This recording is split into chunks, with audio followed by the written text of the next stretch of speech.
Really? But then why did it happen? Because the state didn't implement and enforce appropriately. But here's the fundamental difference, and I hope you and I hope everybody understands this. I see responsibility. I see people that are getting fired. I see changes. I see an admission that there was fundamental wrong that happened in the organization. But then when I turn to the EPA, has anybody been fired? That's a question. No, sir. Has anybody been dismissed? No, sir. When the EPA Region 5 administrator there, Susan Hedman, the day you finally did take decisive action, when you were questioned about that, you said that her act of stepping down was courageous. I did. I'm going to ask you again.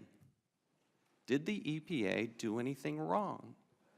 The EPA worked very hard. Let me make one Okay, no. Let me make one No, because No. I have another question for you. No, hold on. Okay.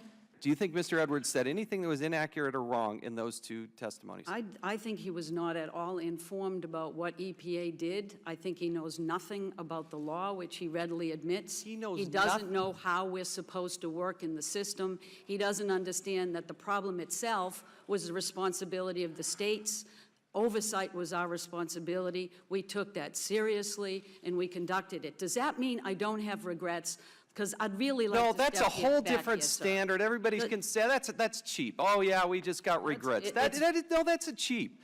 That's cheap. Well, so okay? you have to look at how the law works, and we did. Yeah, you know what? did And it a lot of failed. You failed. You said, quote, if there is anything I could do, if there was any switch I could pull, Yeah. you had that under the law and you didn't do it. No, sir, I did not have that under the law. Yes, you did. If I there had is an enforcement imminent threat, authority. if there is an imminent threat, you can pull that switch. And Only you finally if we did in also- January. only if we- Administrator, you are wrong. There's two parts to that, sir. You skipped the second.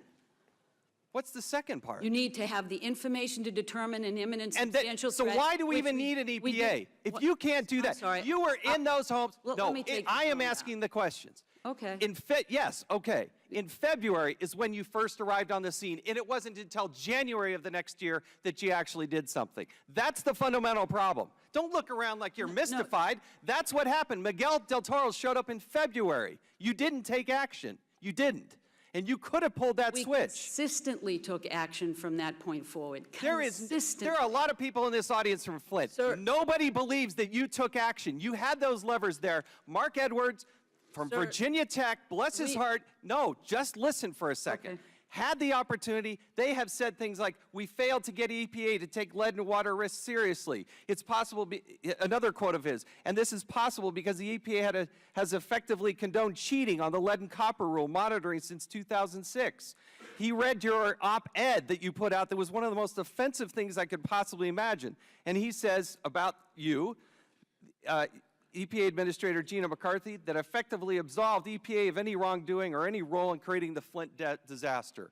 If you want to do the courageous thing, like you said Susan Hedman did, then you too should resign. Nobody's going to believe that you have the opportunity, you had the presence, you had the authority, you had the backing of the federal government, and you did not act when you had the chance, and if you're going to do the courageous thing, you too should step down. Do you believe there's any confusion about the lead and copper rule? I do believe that it can be strengthened, and I do believe there are weaknesses. No, that's not what you asked, strengthened. I'm asking if you think there's any confusion. Well, I believe there probably is confusion. I'm not the one on the receiving end of it, but we work to clarify that whenever anyone has it. You're the administrator. What do you mean you're not on the receiving end Well, I of it? meant because we manage the program, the states do the implementation, and they do the enforcement. And in this case, we were very clear to them what their responsibility was under the existing law. So while I understand we should strengthen the law, I agree. So we had what we needed in place to prevent this from happening. Okay, well, on July 1st, she sends, and there are a lot of DEQ personnel on here, and I'm going to read part of what she says. You just said that you told them to introduce the corrosion control in April. This is what she wrote to the Department of Environmental Quality. The idea to ask Flint to simply add phosphate may be premature. There are many other issues and factors that must be taken into account which would require a comprehensive look at the water quality and the system before any treatment recommendations can and should be made. Let me explain that, if you wouldn't mind. Sure. Because that actual advice came from Miguel.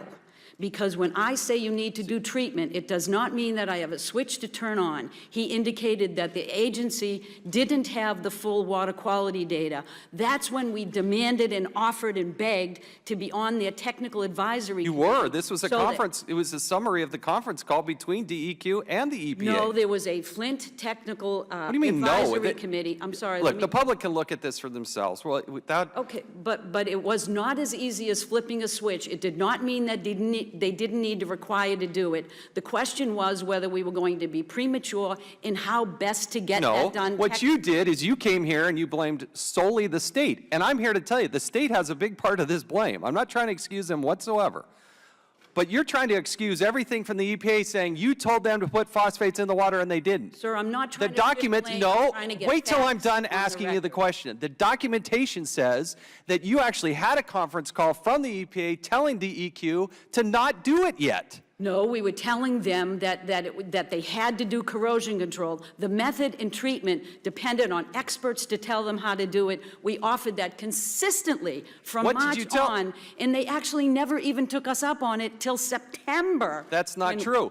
Well, I'm going to enter the record. We entered this before, November 3rd. Who is Peter Gravatt?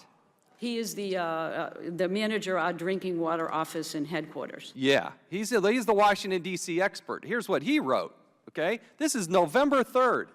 It appears there are different possible interpretations of the lead and copper rule with respect to how the rule's optimal corrosion-controlled treatment procedures apply to this situation, which may have led to some uncertainty with respect to the Flint water system. So here you have a city who's begging for help. They know they're in trouble, okay? They're asking for that help, and I've got email after email from the Environmental Protection Agency saying, you know what, maybe you should hold off because we're not sure. Maybe there is confusion under the lead and copper rule. Maybe we are supposed to do 6 months of testing. I'm not excusing them at all, but you need to take some responsibility because you screwed up and you messed up 100,000 people's lives. 100,000 of them. 10,000 of those people are 6 years old and younger.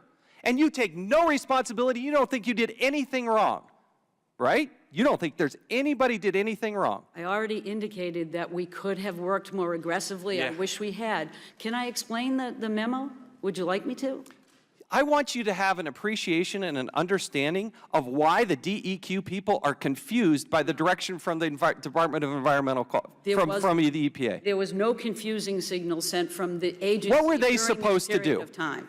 Should they have put the phosphates in the water, yes or no? Not dumping it in without connecting with the experts, and they did not have the expert voice at the table because they refused to let us to the table. They were at the table. It comes from the That is not EPA. the sir, She I'm starts sorry. the email. That is not the task force we're talking Okay. about to provide technical expertise. Okay, let's go through the list.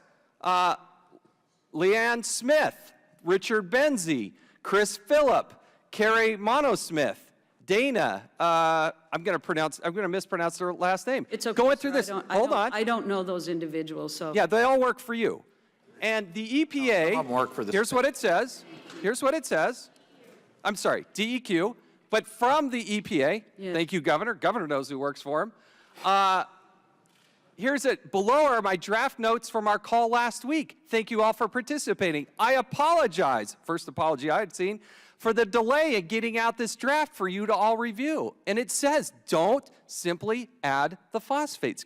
All I want you to acknowledge is that there should be Because some. it could have created more damage than it cured. Exactly. Water systems are Exactly. difficult and deserve technical experts, which they did not have available. We did. They wouldn't let them at the table. They were at the table. They were in the same conversation. That is not the table. That is a semi-annual call we have with the department where we share information. If you look through the record, we consistently said we have national experts, we want to help. We had worked behind the scenes to figure out how we could do that. We just never got invited, nor were we accepted at the table at that point. Yeah, I'm going to go through my last point, and then we'll get to Mr. Clay here. You said you didn't have the authority to do, I want to read to you part of the law here. Okay? This is section 1431, part D Part D, Section 1431 of the Emergency Powers within the Safe Drinking Water Act. It says, the administrator, that would be you, Yes. upon receipt of information that a contaminant which is present in or likely to enter a public water system, and I'm skipping ahead because it qualifies for terrorist attacks and all those types of things, which may present an imminent and substantial endangerment to the health of persons, and that appropriate state and local authorities have not acted to protect the health of such persons, may take such actions as he may deem necessary in order to protect the health of such persons.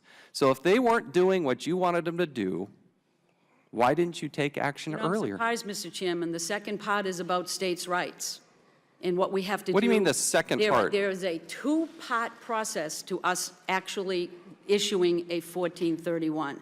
The second is we need to make sure that the states aren't already taking appropriate action. That's what's so infuriating. So when did you know that they didn't do it? We knew July 21st that there was a systemic problem. The state agreed the next day, and then all they did was slow walk it. That's why we had to do it the way we did. I wished we had gone further. I wish we had gone farther. I wish we had yelled from the treetops. But there is no way that my agency created this problem, or there was ambiguity in the existing law that wouldn't have done the same thing that the governor said, which was let them know to use your common sense, don't put people at risk, just because we couldn't figure out that in the life of us, in our guidance, we never thought that anybody would go from a treated system to an untreated system and not treat it. I didn't think we ever had to say that, because I never thought anyone would. That's where we are today. You can't have it both ways. You can't have people on the ground testing it, people like Miguel del Toro doing those types of tests, That wasn't sending the up the type of warning test. flags. No, sending up the warning flags and then not acting. Okay, I'm going well past my time. We'll recognize the gentleman from Missouri.